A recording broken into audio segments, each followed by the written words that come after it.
Now, faham, saya terang kepada orang Melayu. Saya kata, you know the beauty about Confucius. You terang kepada orang Cina that Islam allows you to appreciate. Sebab itu bila saya pergi ke China, saya pergi melawat Sifu, tempat lahir Confucius. Dan saya bawa 200 ini peniaga-peniaga ni. Banyak juga ada di sini ikut saya. Cina, Melayu, India, banyak Cina yang ikut. Saya bawa pergi Beijing, Nanjing, Sifu. Dia kata, apa ada Sifu? Saya kata, you apa Cina tak tahu apa Sifu. Jadi dia datang. That is the seat of Confucius, the great sage. Dan saya kata, saya sebagai orang Melayu, orang Islam, I respect wisdom, I respect great sage. Jadi bila saya bawa mereka ke situ, maknanya kita genuinely respect wisdom, worldview yang baik, yang boleh bagi manfaat. You know one of the great sayings of the Prophet Muhammad, which many of Muslims know, but they don't understand the significance.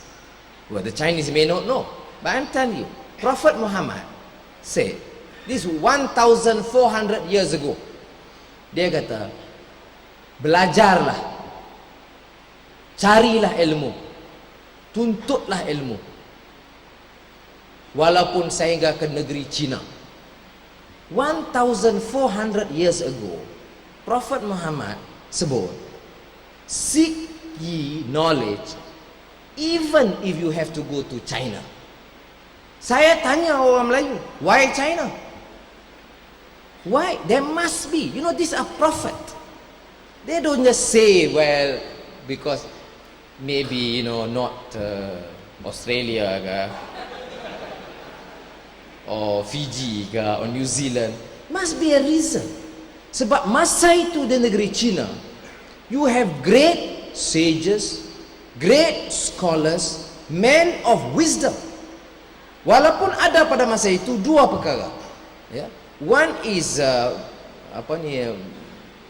kertas, paper industry. The other is apa dipanggil, bukan firecrackers, apa?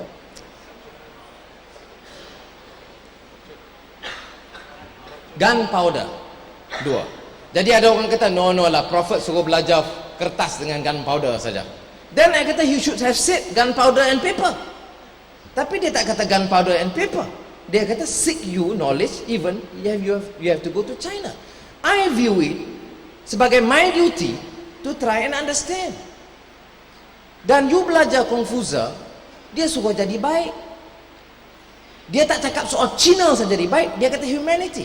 You know, the two words is very critical dalam Lun Yu, dalam Analects of Confucius, iaitu Ren, which is manusia, man, and Ren, which is humanity, kemanusiaan. Ren and Ren.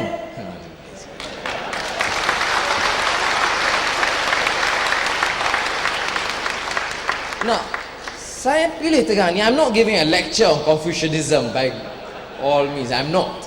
But what I'm trying to suggest is that the wealth of knowledge, the way we should learn and appreciate each other, and not to gaduh. Politics bukan tempat untuk gaduh. I know politicians memang suka gaduh. Sebab tu orang kata, somebody joke with me, they say, how do you solve Malaysia's problem? I say, you sack half the politicians. Then dia tak gaduh lagi. You see? Because politics ini untuk muafakat. You see? Dan untuk Malaysia is so critical. Jadi kalau saya sebut that we are one big family, sekali lagi, it is not a political gimmick. I mean it. 我们都是一家人. Itu I mean it. Wah, saya tidak pandai nak sebut in exact good Chinese, you know. I'm trying. Tetapi I mean it. Well, ada pembangkang kata, DAP kata, ini political gimmick. Dia baru belajar Cina sebab mau election. Dia ni apa pun kita buat tak kena.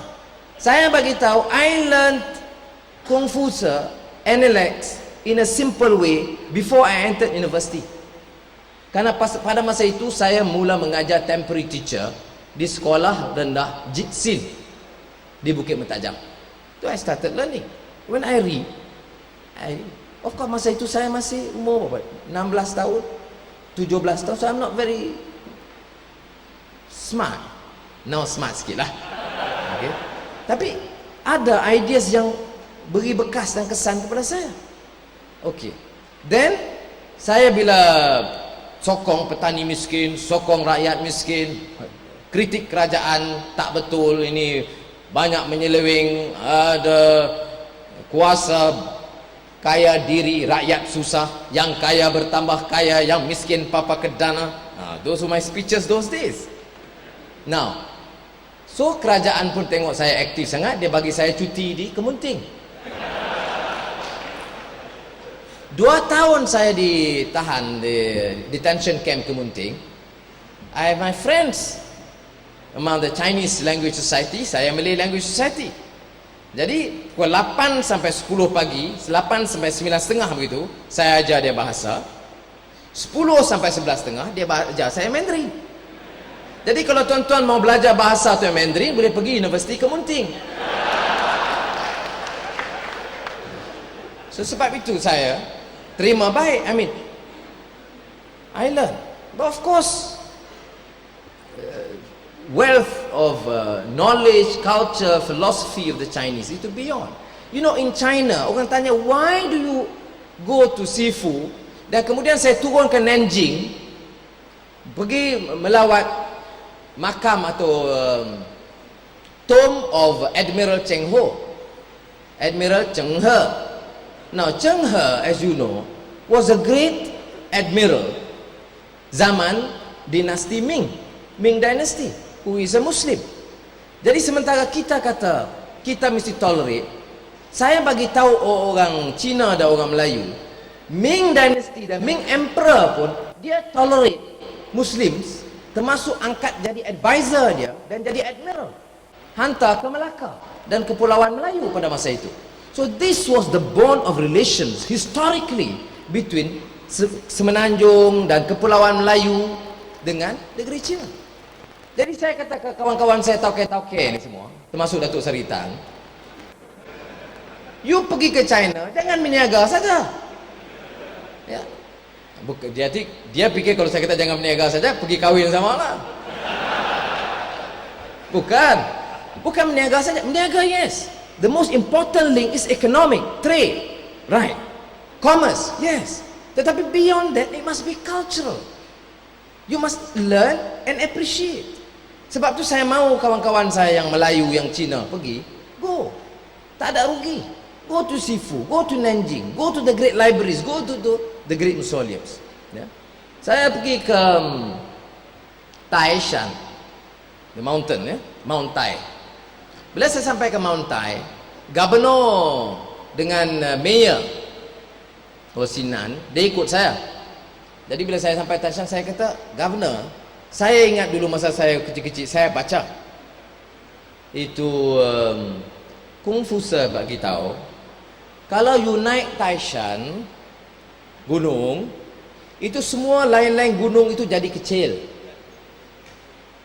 Meaning, you mesti, sebab tu emperor banyak naik. Tapi dia bagi itu filosofi, satu pengajaran, which means that your moral strength, your character, your spirit must be above the followers. Kalau your character is lower, you are like the small mountain. You must be above. When you go to Taishan, kata dia, all the other mountains become dwarfs, kecil-kecil semua. Jadi gubernur tu beritahu saya, dia kata, no, bukan Confucius.